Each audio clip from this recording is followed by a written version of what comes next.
wear, or just like Yeah. all be wearing the t-shirt.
Feed is now live, Chair.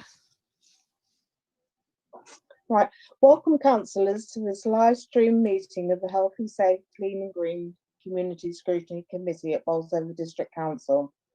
This is a public meeting and is being live streamed to YouTube and via the council's website. If for any reason the public can no longer hear or see the meeting over the live stream, we will adjourn the meeting until the connection has been re-established. The meeting is also being recorded. Can the facilitator confirm who's in remote attendance at this meeting? Yes, thank you, Chair. I'll just do a roll call of all the committee members that we have in remote attendance at the meeting.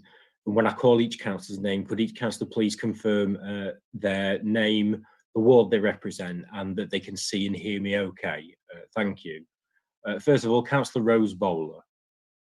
Good morning, it's Councillor Rose Bowler, Bolsover South Ward. Yes, I can see and hear okay. Thank you. Councillor Tom Munro.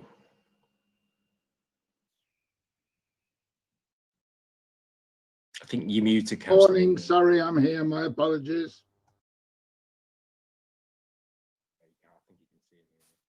Councillor Nick Clark. Good morning. Thank you, Tom. Councillor Nick Clark, portfolio holder for carbon reduction efficiencies and representing Bolsover East Ward, and I can see and hear everybody. Councillor Anne Clark. Okay, Councillor Anne Clark, Bolsover East Ward and Bolsover, and yes, I can see everyone. Councillor Yvonne Parkin. Good morning, Councillor Yvonne Parkin, South Normanton West Ward. Yes, I can see and hear everybody. Thank you. We also have officers in attendance to present reports, and they are Amar Bashir, Sarah Gordon, and Bronwyn MacArthur Williams. We also have Joe Wilson, the Scrutiny and Elections Officer, and we also have from Governance, myself, Tom Scott, Alison Bluff, and Liz Robinson. And I'll just hand back to you, Chair. Thank you. Right, I'll now hand over to the facilitator to explain some of the procedures for the meeting. Okay, thank you, Chair. Before we start the meeting, members are reminded of the meeting etiquette that has been circulated to them. All members should have microphones off during the meeting unless you wish to speak and you've been called on. Members attending remotely, please leave your cameras on during the meeting. Also, for remote members, to request to speak, please use the chat function to type speak or raise your hand on camera. The Chair will then call on you to speak during the discussion debate. When a vote is to be taken, this will be by a show of hands. For those attending remotely, please ensure your hand is visible on camera. If any member is disconnected from the meeting, please try to rejoin as quickly as possible. If you have any technical difficulties, please contact one of the support officers assigned to this meeting in the email we sent to you. If you're about to speak, the meeting will wait a few moments for you to rejoin. Chair, I will now hand back to you to start the agenda. Thank you. Thank you. I'll now begin the agenda. Item 1, apologies. Can I ask, has there been any apologies for today? Thanks, Chair. Yes, we have apologies from Councillor David Downs, Sandra Peake and Deborah Watson. You know, it's because you know it's going to swim.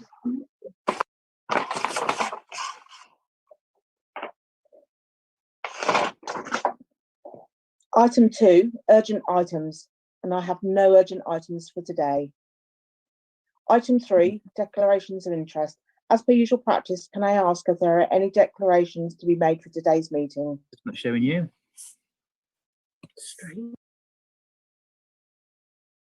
Right. Item 4, the minutes. Starting on page 5 of the agenda pack, we have the minutes from the 6th of October for approval. I would like to move through an accurate record of the meeting. Can I have a second, please? All in favour?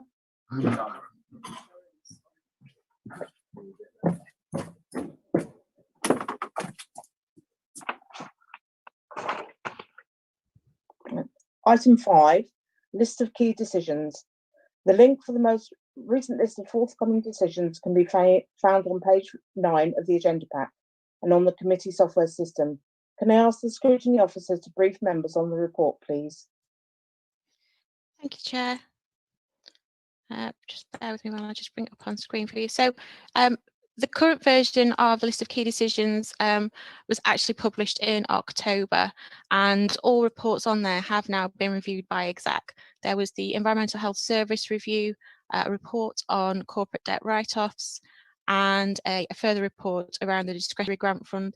These were all approved at November executive. We have no further key decisions to review at this stage. A new version of the document will be produced in due course, ready for the exec meeting in January. I don't know if members have any particular questions on that at this stage. No. No, so no questions or observations. In that case, I'd like to move that we note the report and can I have a seconder, please. Councillor Tom Munro, Chair. Yep, noted. All in favour?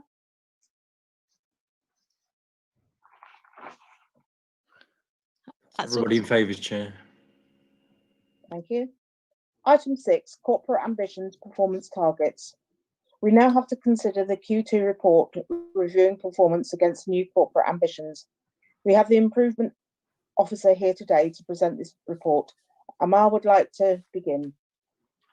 Thank you very much, Chair. I'm going to try this for the first time to share my screen. Hopefully all will be able to see. So can everybody see the screen? Yes. Brilliant. Thank you very much, Chair. So this is a report for the quarter 2, July to September, against the health and safety, cleaner, greener targets. So what I intend to do, if it's okay, Chair, is to go through the report, then go through the appendix, and then there were some additional questions at the pre-meet for further information. So looking at the report, in terms of the council plan, there are 13 targets in total. 8 of these targets are on track. 1 has been achieved previously, 1 target was unable to be reported on currently, and 3 targets have been affected by COVID-19. With regards to service indicators, there are 12 indicators in total. 5 have positive outturns, 4 have been affected by COVID, 2 have a negative outturn, and 1 indicator is within target. So if I just increase my screen. So share. So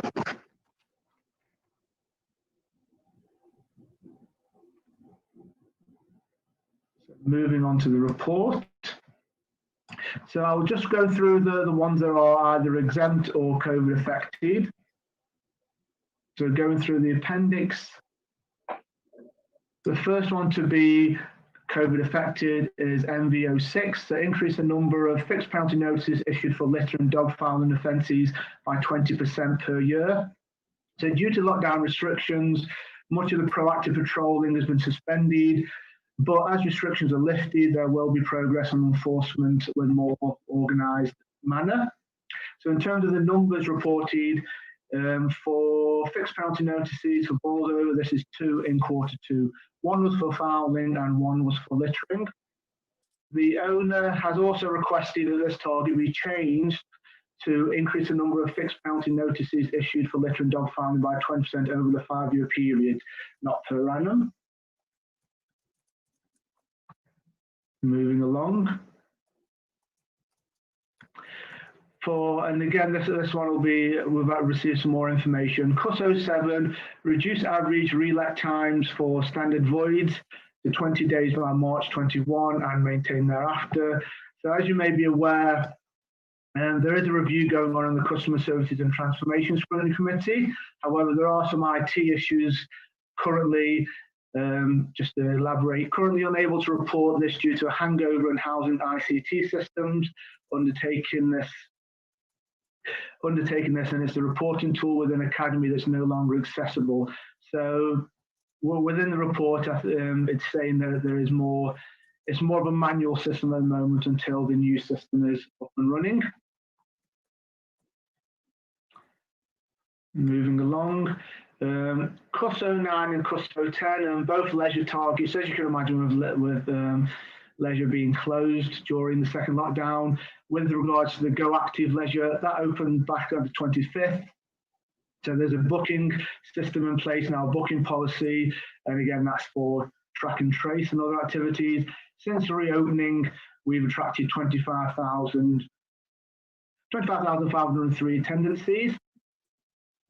And with CUS 10, with the interventions, the referral system was suspended due to the virus. However, we are keeping contact with individuals and they are filming classes that can be accessed through Bowls Over TV.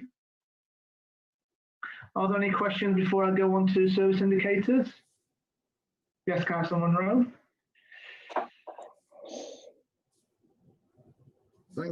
Thank you. Can we go back, please, to ENV03? The recycling rate, yes. Yes. Yeah.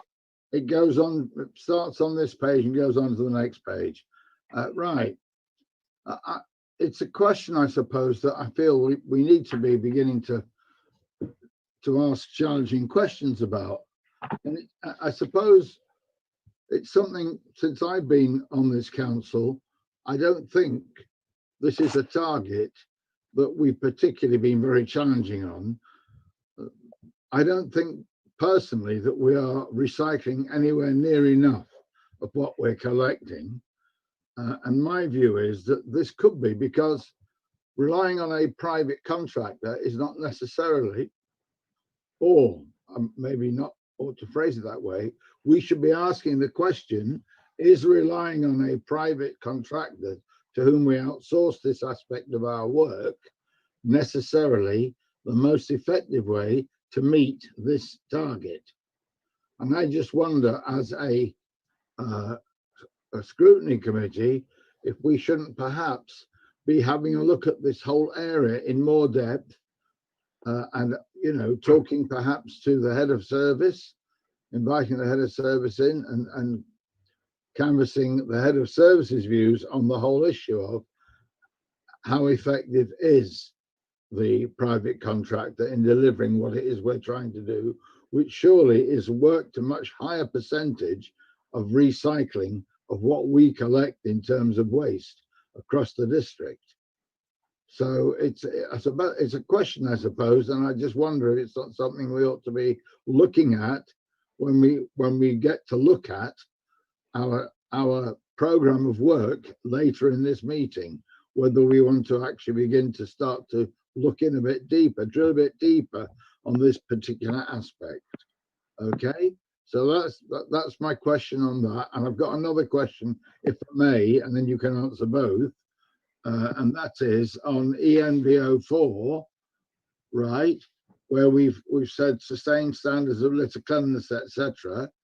I've written, how do we know our methods of assessment are correct?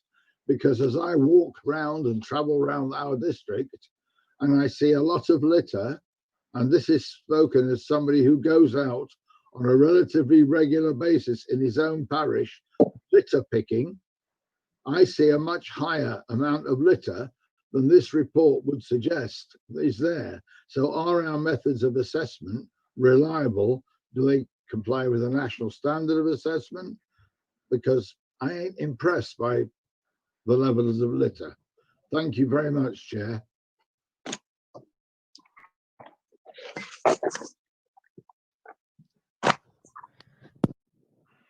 Councillor Clark wants to speak.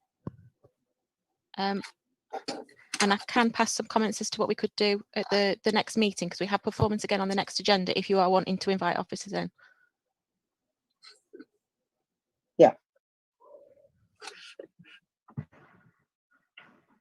So was there another question or? Yeah. Yeah. Yeah. Can I come in and make some observations and some comments in response to Councillor Munro's questions, please? Yes, you can. Yeah. Yep. Firstly, the recycling rates, they have been affected, unfortunately, by COVID. There has been a lot of late collections recently with the Burgundy bin collections, and there has been a lot of communication between myself and the head of street scene regarding that. Some of that is due to the staff shortages, crew members having to self-isolate because of COVID, which is having an effect on the collection service, and subsequently knock-on effects where the bins are being collected the following day, which then has a further knock-on effect throughout the week. And by the end of the week, come Friday, the bins on Friday are being collected on Saturdays, unfortunately. Hopefully that will improve as the COVID situation improves in the new year, fingers crossed. Also, there is a problem with the at the recycling facility, which has been causing a backlog with wagons unable to unload their collections.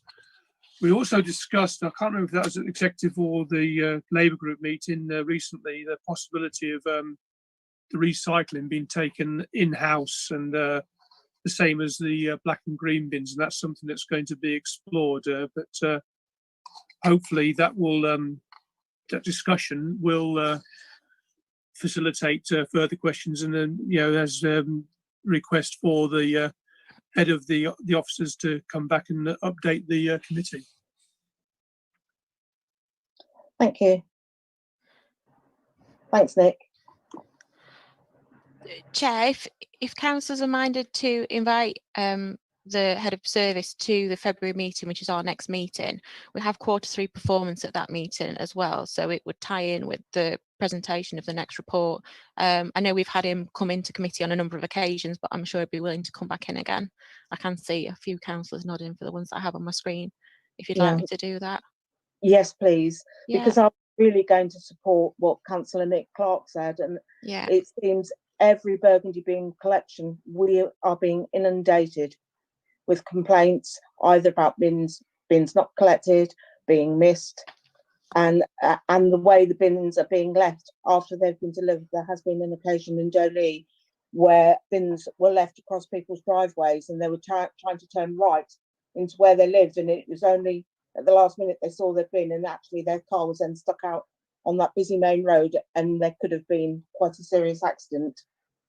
So it's really, it's something that needs to be sorted. I mean, we're getting lots of people also now saying, because they can no longer rely on the Burgundy bin collection, they're now going to start putting their stuff into the black bin and no longer recycle.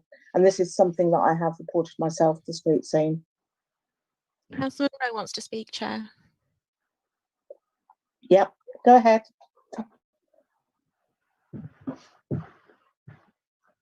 Yes, sorry. In terms of the quality of the service, in terms of the fact that due to staff shortages, etc., they've had difficulty actually getting round because they haven't had enough operators. I think we all have to bear that in mind, given that we're in a COVID crisis that seems to be getting worse, not better. I think we're deluding ourselves. We think the situation is going to improve anytime soon. But I do think we need to be careful not to stray into a customer services issue in terms of how things are left. That is a customer services issue. As a group that is interested in health, safe, clean and green, we're interested surely in the recycle rates. And that's what I'm referring to. Could we be more effective as a local authority by employing a different system? And Councillor Clark's quite rightly referred to Councillor Nick Clark to the fact that some research will go on to look at if there are alternatives to going out of house and coming back in-house.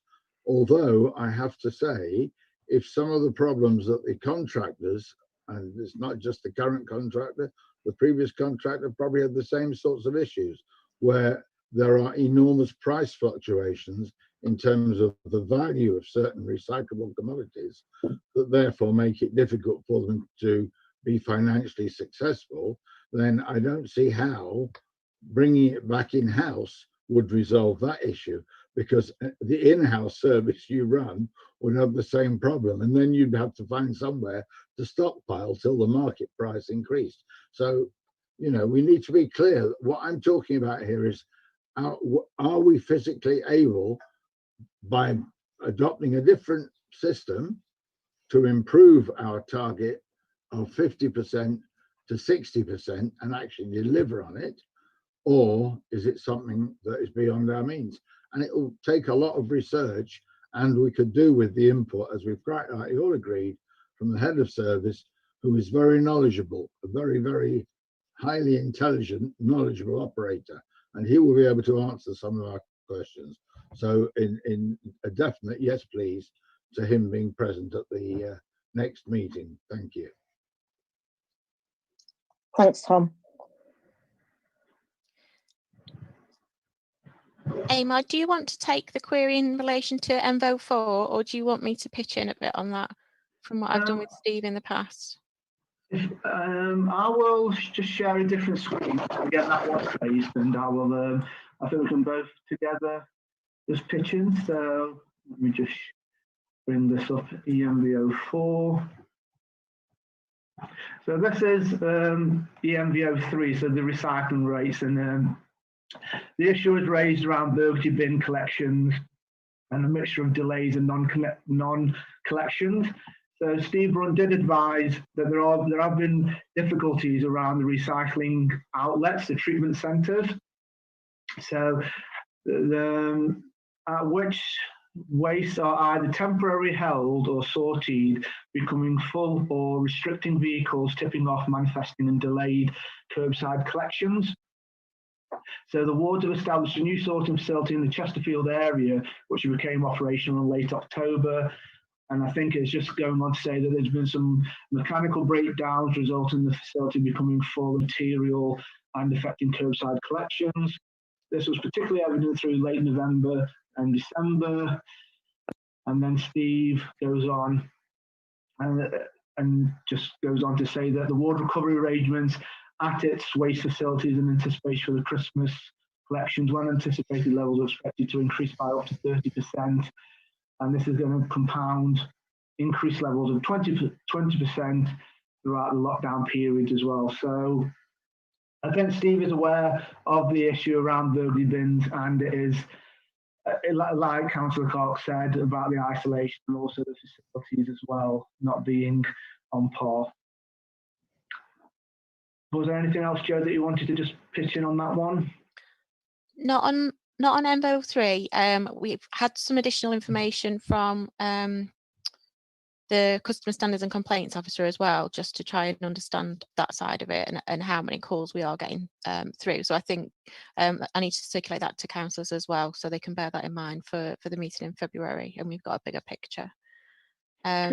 It was really in relation to Envo 4, which was the cleanliness standards. I don't know if I can't remember if you've got anything within the extra info. It wasn't an additional question, unfortunately. No, not that on the surveys.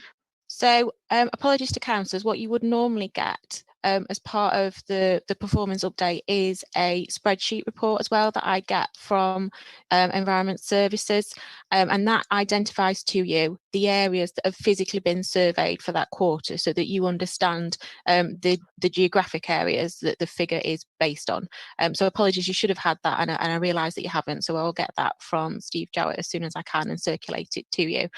We do work to the national system for cleanliness standards, so there is a strict process in which the officers follow to assess the standards, but the figure that you see on a quarterly basis will be based on the areas that have been surveyed at that point in time. It's not necessarily a big picture, so I completely take on board Councillor Monroe's comments.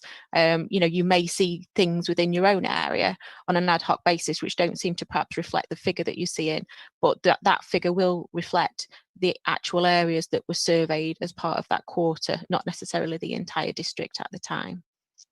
But I will get you those figures in terms of the areas that were surveyed for Q2 after the meeting. Chair, can I just come in, please?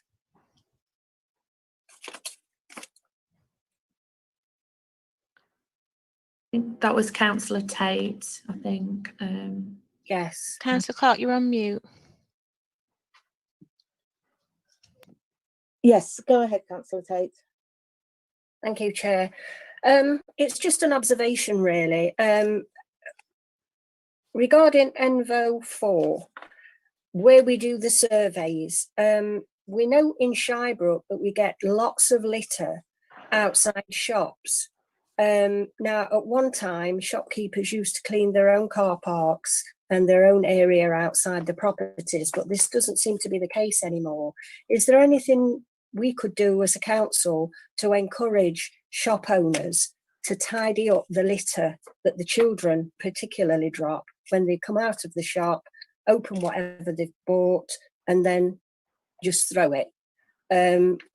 Shirebrook Litter Group did a litter pick around one local shop at the weekend, and I think they got about 6 bags of rubbish from the car park and the surrounding area. So I just wondered if it's anything we could do just to target shop owners to try and encourage them to tidy up their own car parks and premises. Thank you, Chair. Thank you. Chair, am I able to come back in on that? Yes, you are. Go ahead. I'm fairly certain this was something that cropped up in the review that we did around environmental enforcement a couple of years ago. And I do recall Tommy, when he was presenting to council, talking about some of the enforcement action that can take place within the town centre areas. So I'll approach him and see if I can get some further detail for you as to how that takes place. I know there are certain things we can do, but there are sort of limitations to that within the enforcement regs. Okay, thank But you. I do know there are certain things that happen, particularly with like, I know obviously you're talking more about town centre areas, but with the likes of your takeaway type places like McDonald's, etc., there are enforcement activities that can take place, and they are required to do a certain amount of sort of clean up. Okay, thank you. Thanks, Janet, and thanks. Move on. I can't see anybody else raising their hand, Chair. Nope. Okay. Okay. Thank you. I'd like to move the recommendations at point 6 within the report on page 11 of the papers. Can I have a seconder, please? Oh no, I'm on the wrong page, I think. No, that's right, Chair. Page 5 of the Yep.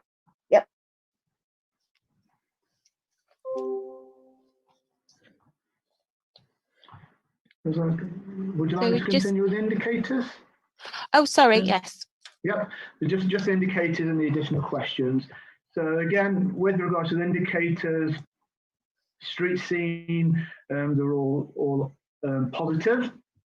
Environmental health, so within target, below target. So there's just one that was, sorry, there was one that's below target, and that is the percentages of complaints.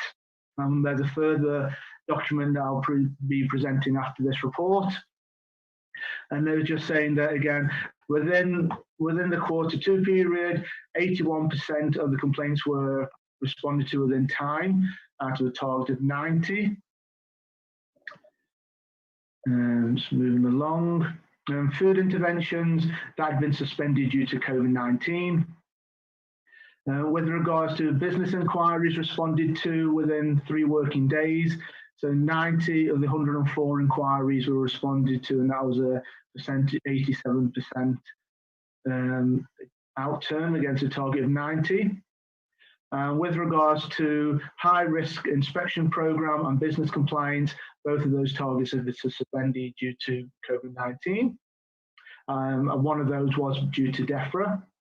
And as mentioned in the above report, the leisure centres, due to them being closed, their outturn was 25,503 against a target of 185,000. Are there any questions within the indicator suite? Chair. Anybody have any issues? No, there's just Nobody's raising the hand, Chair. Okay. Okay. There's just one more document that I'd like to share, Chair. Okay. And this is the pre-meet questions from the pre-meet. And again, a lot of this has been discussed, but just to go through. With regards to CUSO 7, that's to reduce the average relet times from 20 days by March 2021 and maintain.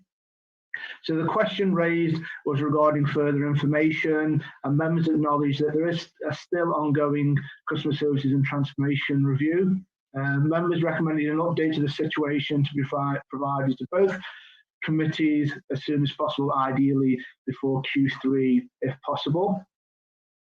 And Ian Barber, the head of property services and housing repairs, has advised that there will be a draft void report by ward is currently being finalised and being ready to send out to members following the discussion with Councillor Peake.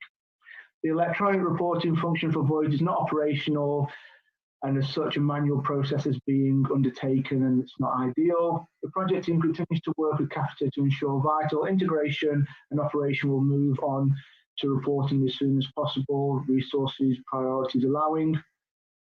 And void performance targets are still to be agreed with the portfolio holder, and as soon as they've been agreed, they'll be shared with the committee for comment. And Ian does advise that he's happy to attend to discuss with the group any important void performances to both scrutiny committees. Thank you. Any questions on? No. Moving on to the next request, that was MV09. So that was the increased use of organic herbicide treatment within street scene by 2023. So just to give some background, it was noted that the target had been withdrawn, and it will be withdrawn through a delegated decision. And it was regarding, the query was regarding, sorry, just scroll down. Members commented, will we cease to use a product, or the other landowners that may still be using them, so i.e. farmers, and does the council engage with landowners to ensure they no longer use the substances in question regarding the treatment? And Steve Brunt did advise that the council does not engage with landowners prior to undertaking treatments. The products used is a non-irritant and not harmful to animals, i.e. pets, and when applied in accordance with manufacturing labels. Pets and animals may fall ill for various reasons, which may not necessarily be linked to the weed treatment used in this product. Are there any questions on that one, Chair?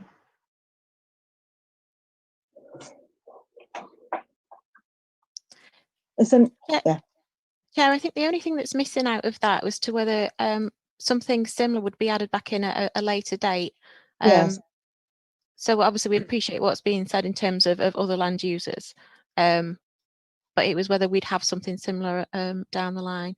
I can see Councillor Tom Munro's got his hand raised, Chair. Chair, no, and Councillor Nick Clark has his hand raised, Chair.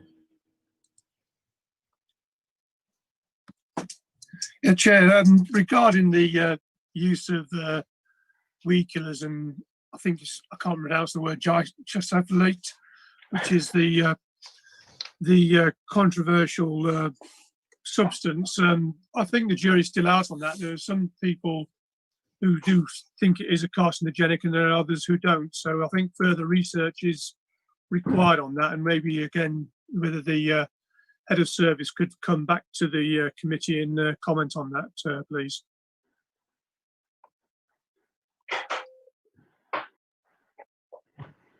Thanks, Councillor Clark. If I may, Chair, it's a question really through to Amar. These responses are really, really helpful. However, I don't know if I'm speaking for myself only, but I certainly feel rather frustrated that given how long ago it was that we last met, why we haven't had this information circulated prior to this meeting. Because these answers are really quite useful, and they do answer our questions. And surely, what's the delay in getting this information? Why do we have to wait for the meeting to see this information? Why couldn't this be relayed back to members of the health and safety group as soon as those answers become available? Just seems frustrating. Chair, yeah. Yes, that is something that we can look into, Councillor Munro. Joe sends out all the questions after the pre-meeting, and then it's our role to collate them. It can either be presented at the meeting, like we have done today, or as soon as the information is gathered, and I can take that improvement forward for the next meeting in Q3. Is that okay, Joe? Shall we circulate? Yeah, no, that's fine. I mean, to some extent, it depends whether obviously officers have come back to yourself as well. So I appreciate on this occasion that perhaps hadn't happened completely, because there were a number of questions this time. Where we have had it available, Councillor Munro, we do try and send that out in advance if we can share it with you. It just depends how quickly we get the comment back from officers. Obviously, the pre-meet only happens a week or so before the main meeting, as it is anyway. So we do have a short turnaround on getting those extra comments back, but we do our best to send them out in advance if we can do. Thank you. Thank you, Chair. Moving on, the recycling rates, MVO3, and we've discussed this one regarding the waste treatment centres. And the final query that was raised was around percentages of complaints around licensable activities responded to within 3 days. Are there any trends? And then again, there was a transcribing error in the report. It should have been labelled below target. Ken Eastwood, Head of Service, has sent through some information regarding service trends and not any complaint trends. I can share that on screen, Chair. Okay. So this is the service trends for environmental health going from 2018 to 2020. And again, this can be shared afterwards for more information as well. And it just goes through service demand for the past 3 years, through wards at the bottom, and then along the side, we've got taxi licensing, we've got premises and entertainment, housing in multiple occupations, and animal subject requests. And there is commentary below that does advise that by subject areas, taxi, private hire premises and entertainments are focused around more densely populated areas, and also housing licensing is clearly focused around Shirebrook and Langwith. Moving along, service requests by demand. So the first one was around area. This is just by types of service requests. So we've seen a reduction in premises and entertainment, animals, and also taxi licensing. However, there's been an increase in housing in multiple occupations, and that is partly in respect to changes in legislation in 2018. And also many of these are in the Shirebrook area due to high proportions of private rented housing and the Building Resilience Programme. And the final graph, it just goes to show around time periods in terms of months and years, how service requests have been fluctuating. There's some commentary that says there's a peak in the summer of 2018, summer and autumn of 2018, and that was due to changes in animal activity licensing requirements. So that's that big spike in August and September of 2018. And that's it, Chair. Are there any questions with regards to the service?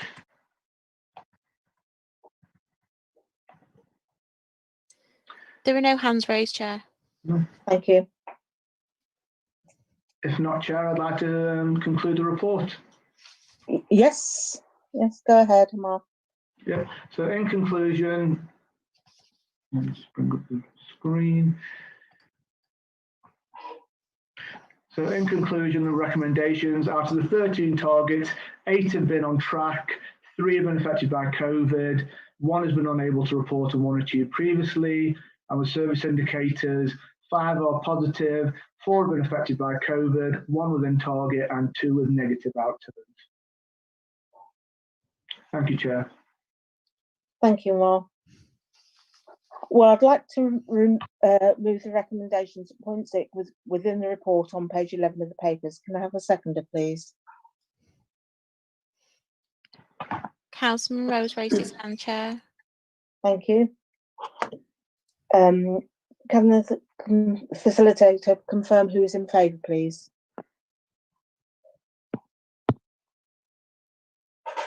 Sorry, Chair, I can't see everyone on screen at the moment. Can you? Amar, could you stop sharing your screen, please, so I could? Sorry. Thank you.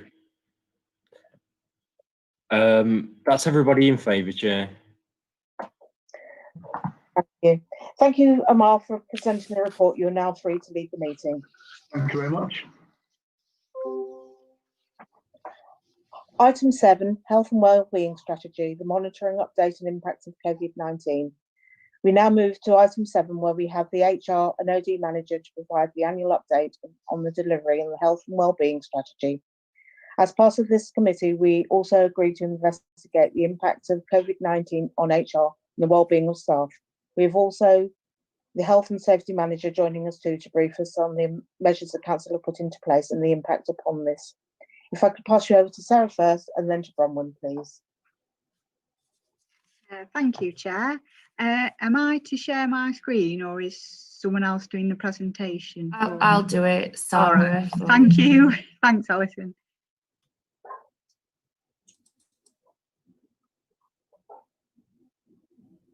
Great, thank you.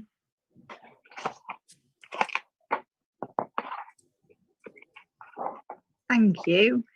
So yes, I'm here today just to give a summary of health and wellbeing at the council over the last year. So the health and wellbeing framework for 2020 was refreshed and it was rolled out at the beginning of the year. Health and wellbeing bulletin was issued together with improved information that we had on our internal extranet. The S drive, which is accessible to all managers and employees, and the work well notice boards that are in place at all council offices and depots as well. So nutrition workshops were held and these proved very popular, and also menopause workshops were held with specialists in those areas coming to speak to staff. Events had also been planned for the year ahead as well. However, COVID-19 pandemic happened, and that resulted in urgent discussions taking place regarding workforce issues and completely changed the plans for the year. So the business continuity plans took into effect and priority services were initiated. So lots of different actions, as I say, were put into place at that time.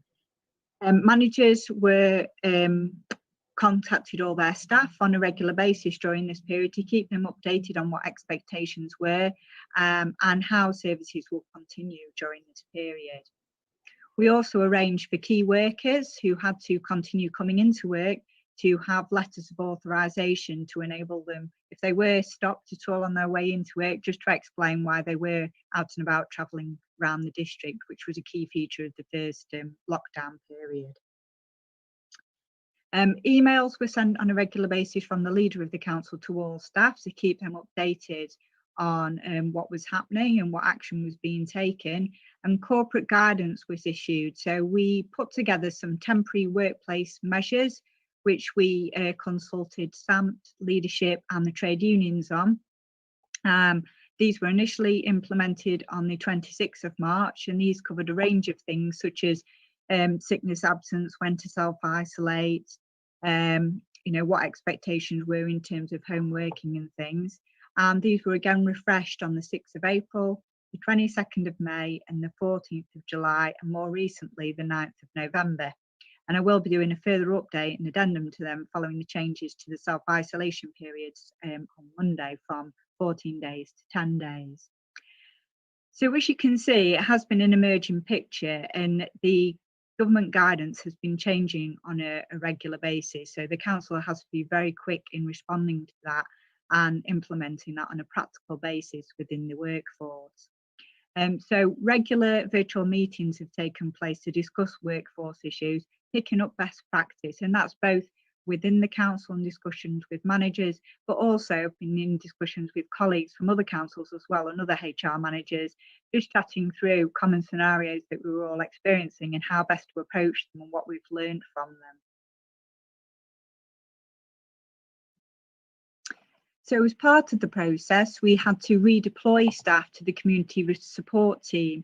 You'll probably be aware that medical deliveries were taking place and undertaken by staff, food deliveries as well, and other support was provided to residents, and support from the contact centre as well, and customer services, and ensuring that vulnerable residents were supported during that period.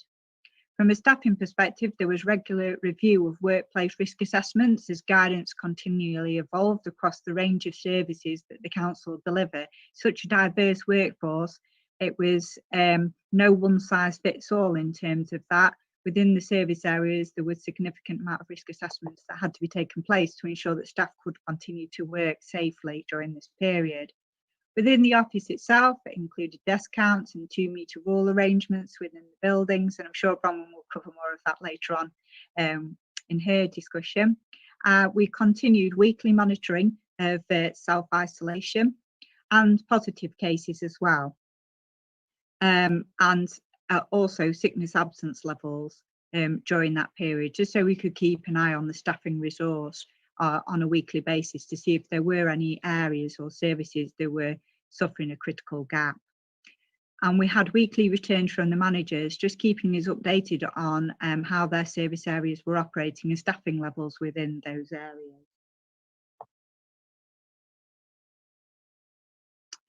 So we had ongoing contact with employees and managers during that period. We undertook a home working survey, and you'll be aware a new ways of working group has formed that's led by Ken Eastwood from Environmental Health and Kristen O'Gorman. They're undertaking work in that area at the moment.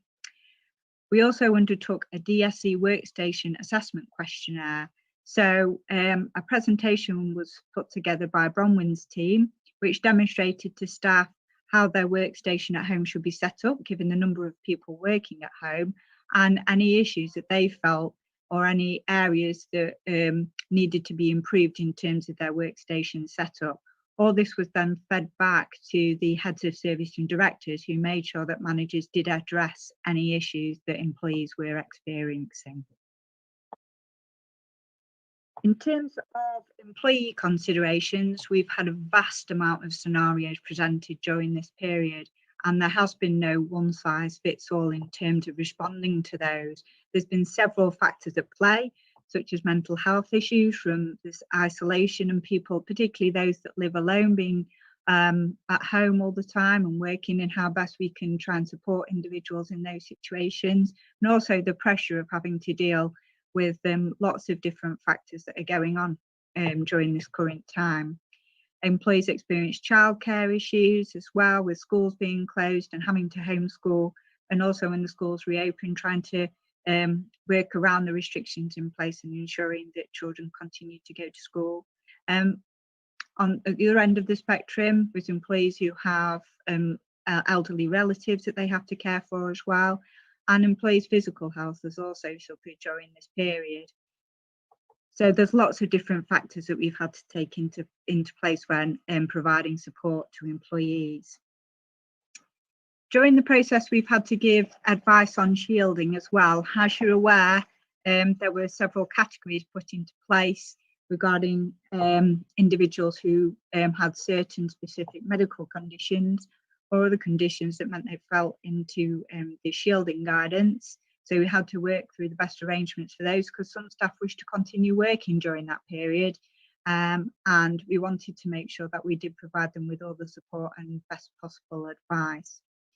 As you're aware, leisure services experienced furlough for a number of weeks. I think it was up to 17 weeks. Staff were furloughed for, and that involved a lot of work, particularly with casual employees, and working out what hours they work on an average basis so that we could ensure they received a paycheck during that period. There were twice weekly health and wellbeing bulletins issued for a 12-week period as well, just giving advice and guidance to staff on different issues and things that were coming up during the course of conversations. The coronavirus toolkit folder was also created on the S drive. That included advice for managers, employees, all historical information as well that we provided, all the health and wellbeing bulletins. That was all in one place, so that employee or manager would be able to access that information at any time. Email updates were issued to service managers on a regular basis if any new guidance changed, etc., to ensure that there was a regular engagement and communication with their teams. We also placed articles on the extranet, on the notice boards, and ensured that information and communication sharing was key. So the next slide just gives you some facts and figures. And as at yesterday, there were 17, we've had 17 positive COVID cases amongst staff at Bolsover District Council. On average, there's 127 employees who've worked at home during this period. The number of employees shielding, that's the long-term shielding, was 26. We've had 28 employees self-isolating for 7 days. That was one of the original self-isolating periods. We've had 32 employees who've had to self-isolate for 10 days and 59 employees who've had to self-isolate for 14 days. Just be aware that some individuals may have had to self-isolate twice or more, so it's not necessarily separate employees on each of those occasions. We have had some employees who've had to self-isolate on a couple of occasions. So next steps and moving forward, the Agile Working Policy, which arose from the New Ways of Working Group, was approved at Council last Wednesday, and that will be moving forward with manager briefings and just explaining to managers and pulling all the information really into one place so that employees know how to apply for different types of working arrangements and ensure that the council has a fit for purpose policy in place, but also gives managers guidance on the different work arrangements that are available. So this is looking beyond COVID-19.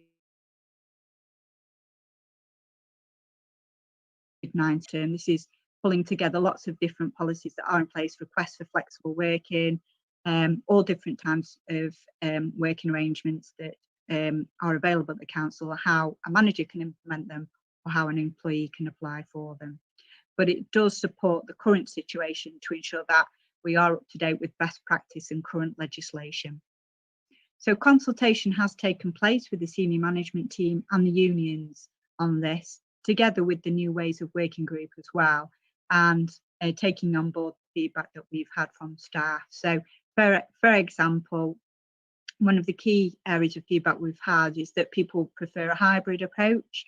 So rather than working at home all the time, they would prefer a balance between coming into the office and some home working moving forward. But as I say, this new policy covers all forms of working arrangements and is looking to the long term.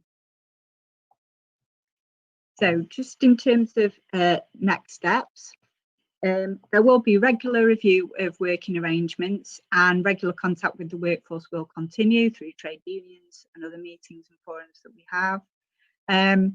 For those that are office based and in other work areas as well, we've made sure that COVID secure arrangements are in place, and I'm sure Bronwyn will cover this in more detail in her presentation.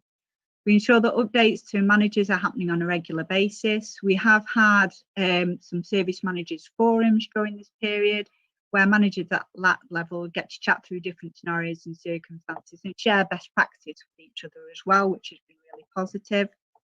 The New Ways of Working Group has commenced, as I mentioned, and that's being led by Ken Eastwood, and ongoing discussions are taking place with leadership, SAMP, the trade unions and service managers. So thank you very much for listening, and if you have any questions, I'm happy to take them.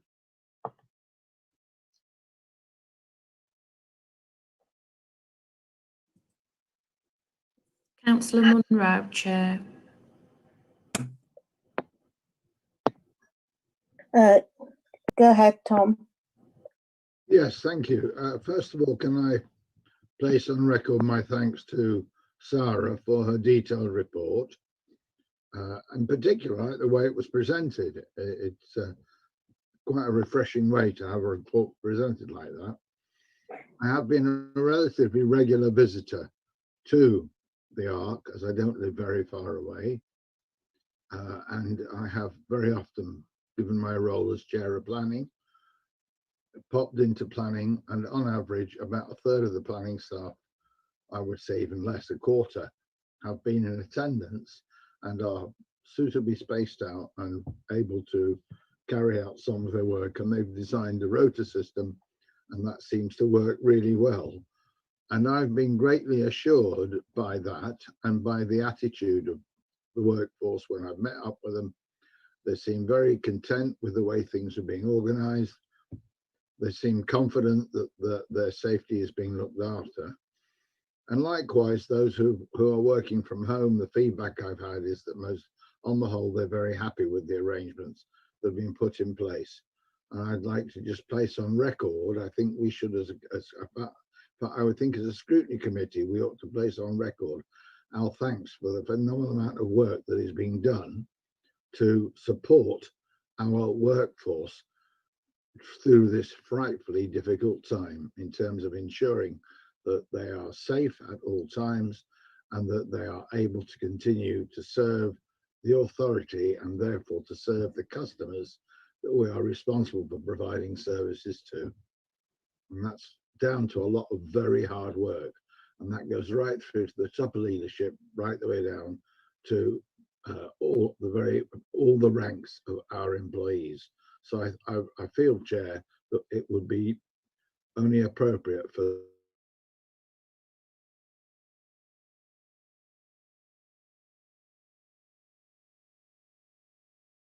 that has gone on. Thank you. Thank you. Thanks, Tom. Totally agree. And yes, I think that I will get Joe to do that for us. I think, it's a very positive report. I mean, I just have a couple of other questions I'd like to ask myself. Say there was the workplace survey was done. I'm talking really in relation to those that are home working. Will the results of that survey be published so we can actually see them? And also from that survey, how many people actually completed the survey? And then further on from that, how many of those were then acted upon? Because obviously your workplace station at home is very different to a workplace station within the office, It is. Right. Yeah, thank you. Yes, it is definitely very different environment to working at home than working in an office where you've got your desk all set up and it's the right height and you've got the right chair and everything like that. So a lot of members of staff have made done with what they've got at home, but because initially it was thought that this would be for a short-term period really, but it has gone on for months now. So what we did do as part of that survey is we set out key different criteria where employees may have an issue, such as with their chair or with their screen. So we had a really good response to that. We had over 100 individuals who replied. I can get the exact figures for you. But what we did do is send the specific detail through to the heads of service so that they could make sure that any issues identified were addressed. And I've been given reassurance from the senior management team that those issues have been addressed and discussed with individuals. Some of it requires an investment in a chair or just purchasing additional equipment to support them in using their ICT facilities. Others are giving more practical advice, such as making sure they take a break every 10 minutes every hour, for example, if they're suffering back issues. So what we probably need to do is have a look and see, now it's been maybe 3 months since we've done that, have a look again and just check in with staff to see that, have things been improved where that was identified, and then feedback to the senior management team just to make sure that that has taken place. It was a range of things that were raised, and some were just minor things that we just needed to sort out for individuals. Some of them were more major, such as their desk wasn't really ideal for working. Some people require 2 computer screens because of the nature of the job role as well, and it was just trying to facilitate that. Other individuals were struggling working at home. So for some, where we could see that there was mental health issues increasing, we have facilitated them coming into the workplace on a rota basis as well, just to enable them to have that contact, particularly for individuals who live alone or might have children at home all the time, and it's really difficult for them to concentrate. The other thing we did as well is extend the flexi time bandwidth to enable people to work at a time that was convenient for them as well, as long as service delivery needs were met and the manager was comfortable with it. That's something else that we put in place as well. But what I can do is give you the details of the DSE assessment survey undertaken. In terms of the other home working survey undertaken, I'll have a chat with Ken Eastwood and see if that's that report's been finalised and that it can be sent through to yourselves. I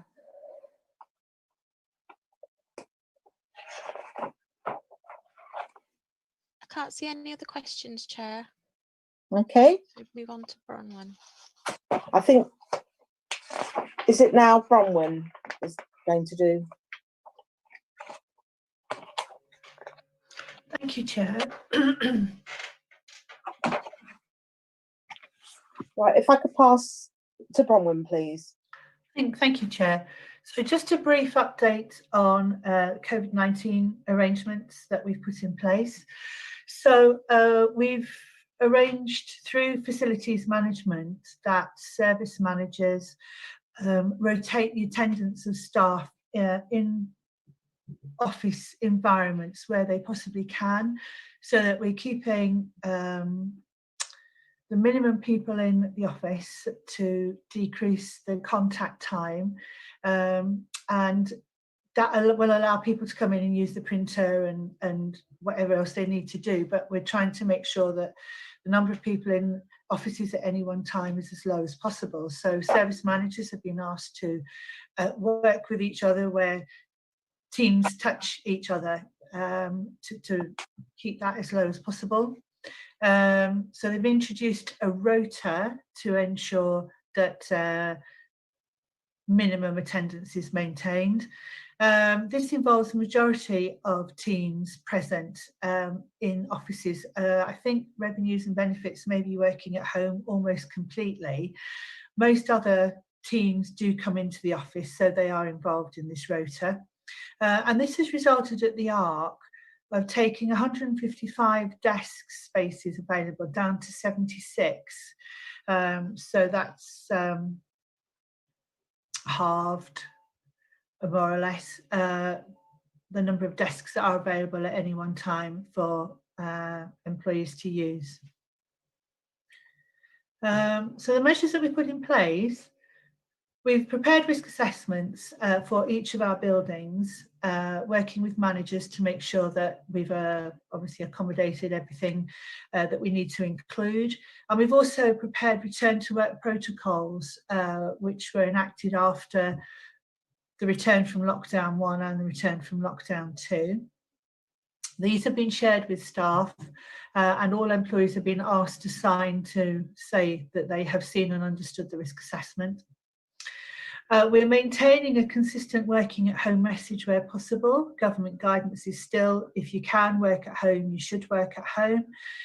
So apart from the key services that need to be in, or if you need to go into the office to access particular equipment or to do some printing, then we're still asking managers to make sure their staff work at home where possible.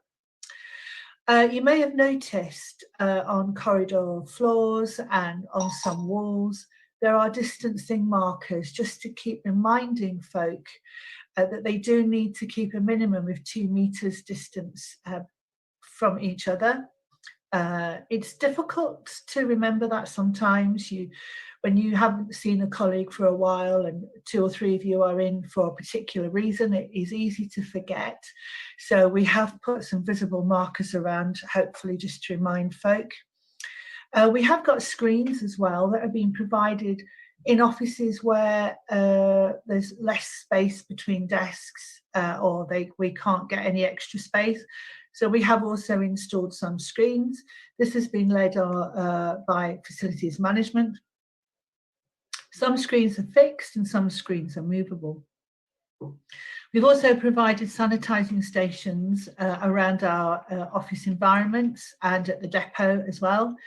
And this comprises a range of wipes and sanitising gel, and sometimes you get a little station on a wall, sometimes it's on a desk, and we are encouraging people to keep washing their hands and keeping their hands as clean as possible.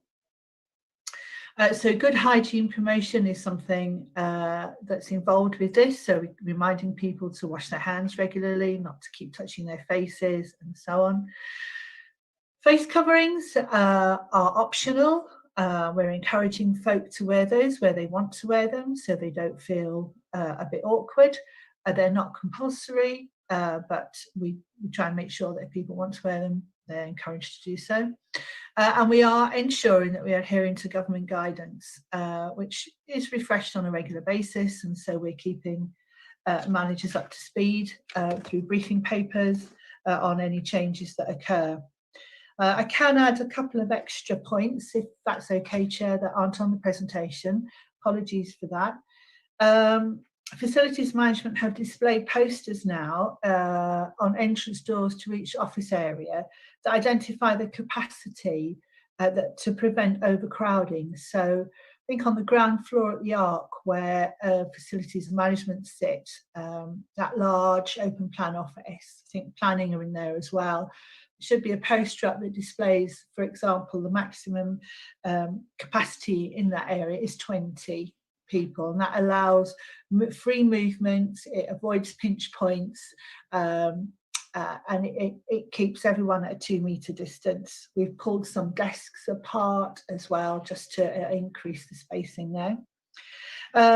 Facilities management are monitoring in the Arc for any issues that arise on any busy days, or if any areas get particularly busy. Health and safety team are monitoring at Riverside Depot and various other sites as well.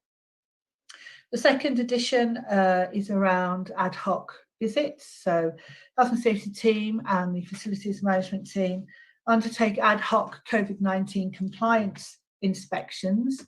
We do those quite regularly. We speak to officers when we see them in offices, just to make sure that they are happy with the health arrangements in place, to make sure they are complying with COVID-19 arrangements that we have asked them to comply with.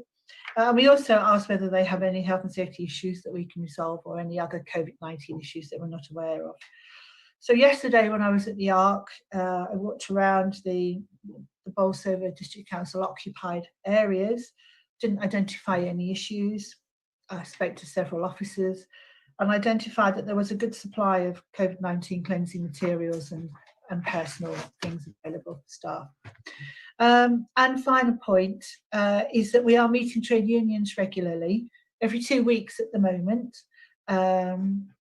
This will decrease to monthly after Christmas. This is to ensure that operatives keep observing social distancing in the depot and across council, across office sites. And again, we are undertaking ad hoc unannounced visits to the depot and to various offices, just to make sure that everyone is complying, and that we keep trade unions up to speed with any issues that arise. Or again, if they find any issues they're identified, we will help to resolve those. And that's the end of this presentation. Thank you, Chair. I'm happy to take any questions.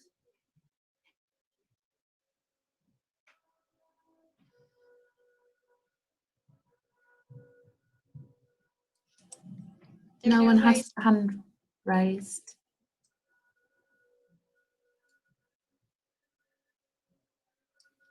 You're on mute, Councillor Clark. Sorry about that. Thank you. I'd like to move that we note the monitoring update and the additional information relating to COVID-19. Can I have a seconder, please? Could the facilitator confirm who is in favour, please? All in favour, Chair. Well, thank you for presenting. You're now free to leave the meeting.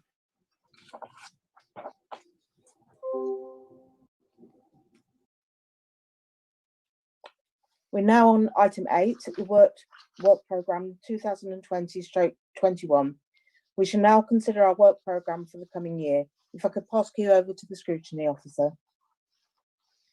Thank you, Chair. If I could direct members to the appendix of the report. We're currently on the second page of the report, which is page 37. So we have got an informal meeting planned for today with a proposal for a new review, and looking ahead to the remaining meetings of the year. Sorry, I don't know if you can hear me okay. In February, I mentioned earlier, obviously we've got Q3 performance, so we'll be looking to get Steve Brunt in for that meeting to get some additional information there. There are no other items scheduled at this stage for that session. So if you did want to then do something more detailed around either recycling or make a bigger item around street cleanliness, so you could get a more detailed update from Steve Brunt, that's something that you could potentially consider, or you could just do it all as part of the Q3 performance report. But there is capacity to take an additional item at that meeting if anything else comes forward at this stage. Further work will need to take place in February to prep for our annual review of the Community Safety Partnership, which is due to take place in March. And then the final meeting we have scheduled within this municipal year is in May, where we'll be looking at Q4 performance. If I could ask members to be starting to think ahead, particularly in relation to the community safety review of issues that you're coming across, or elements where you feel the focus needs to be for this year, given the pandemic situation, anything that's particularly arisen. If you could bob that to me on an email so we can start to plan that in, that would be very useful. I'm happy to take any other questions, Chair, or note anything else that members want to add to the work programme.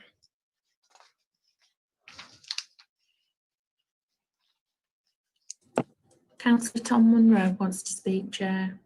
Yeah, go ahead, Councillor Munro. Yes, if I may.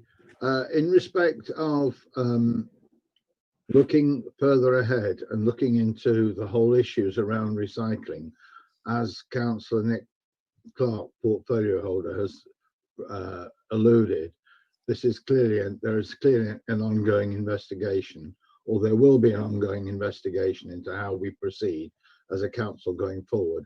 And I think perhaps we need to exercise a little bit of patience here, and perhaps think about in the next calendar year, or sorry, the next civic year, whether or not that is the time to carry out some sort of review as a group. I think we need to wait and see how it evolves, first of all, because it's fraught with difficulties, and I think we all respect that. So I would suggest that we don't jump with 2 feet into something we haven't yet, nobody's yet got enough information about.